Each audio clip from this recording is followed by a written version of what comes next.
Welcome to Christianity Original. In this session, we are going to discuss Gehenna under the Hell series.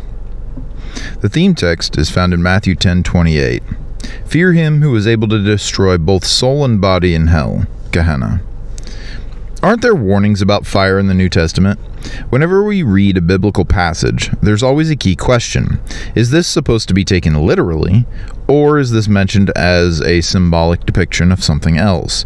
For instance, Jesus says the grass of the field is daily thrown into the fire in Matthew 6:30. Does that mean there's a plant hell? No, he just uses this symbolic language to indicate the short lifespan of plants. Fire is symbolically used across the Bible to denote death, eternal destruction, not eternal torture. We studied Sheol and Hades earlier. Which other word is translated as hell in the New Testament? It's Gehenna. It's translated as hell 12 times. If Gehenna denotes hell, we can actually book a flight and go to hell. Intrigued? Yes, it's a real place in Israel. That's why translations like YLT refer to it as Gehenna instead of hell. When Jesus says the fire in Gehenna, it's like a New Yorker saying the water in Brooklyn. Where exactly is Gehenna? The Valley of Hinnom, named Gehenna in Greek, lies just outside the city of Jerusalem. During Jesus' time, it was the city's garbage burner. Its fires were kept continually burning, an everlasting lake of fire, to fully consume all things dumped there. Brimstone used to be added to fuel the incineration. It ensured total destruction. Was there any living thing ever permitted to be thrown into Gehenna?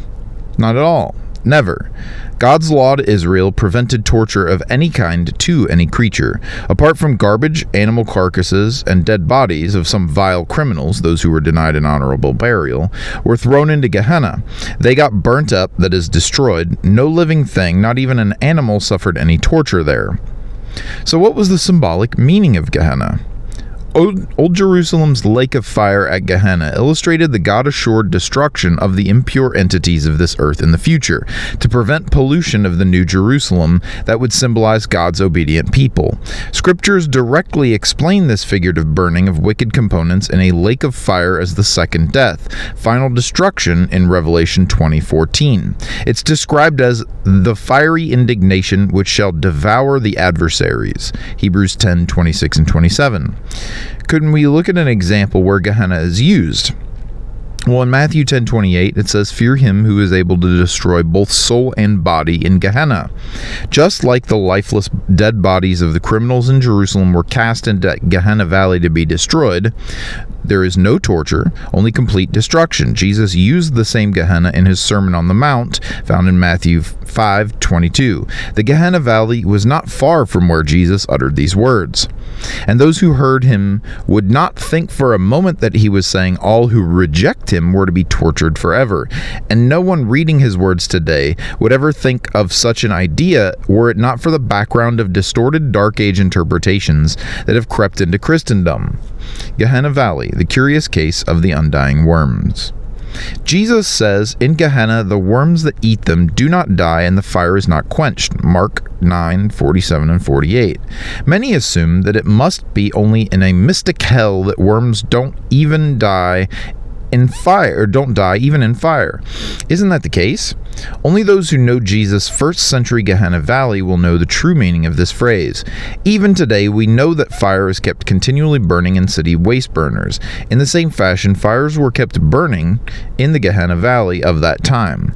But why did the worms not die?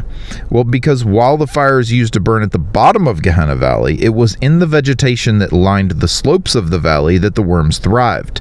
And these worms do not die because they were maggots that eventually turned into flies. What does Jesus signify with all these terms, in terms of the Gehenna Valley? Well, dead bodies thrown into Gehenna Valley would be destroyed by the fires burning below. The ones that might get stuck in the slopes would be consumed by worms. Bodies dumped into Gehenna would be destroyed one way or another without fail. Likewise, sinners cannot escape destruction, is the point Jesus is making. No living person was ever burnt alive or eaten alive by worms in Gehenna. Gehenna's everlasting fire. What's everlasting? Is the lake of fire mentioned in Revelation 20 and eternal fire in Matthew 25:41 related to Gehenna?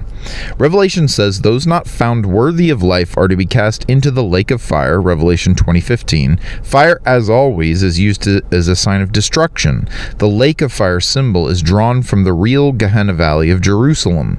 The trial of the kingdom age of judgment, Revelation 21:4, will be a time of examining and separating the righteous sheep who obey Jesus from the goats who disobey, Matthew 25:31-46.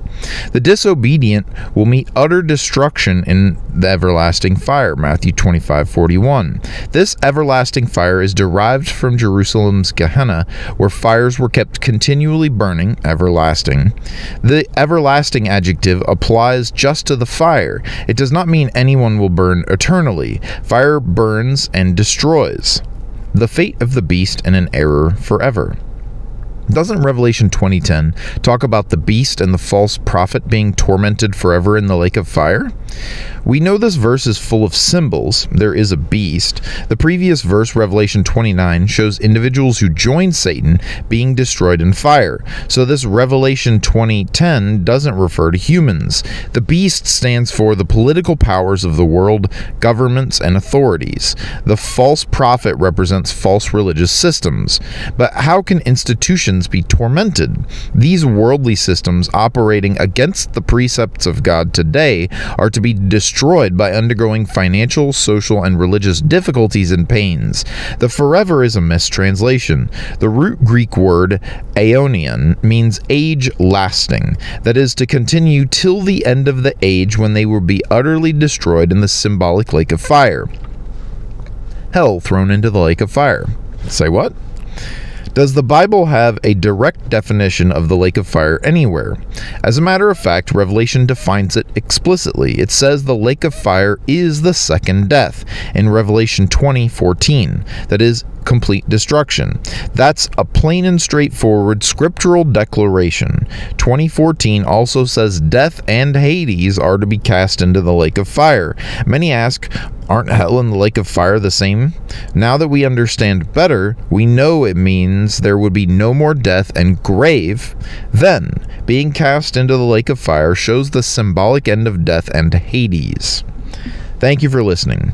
If you enjoyed it, please like and subscribe, and head over to ChristianityOriginal.com for more content. Link in the description.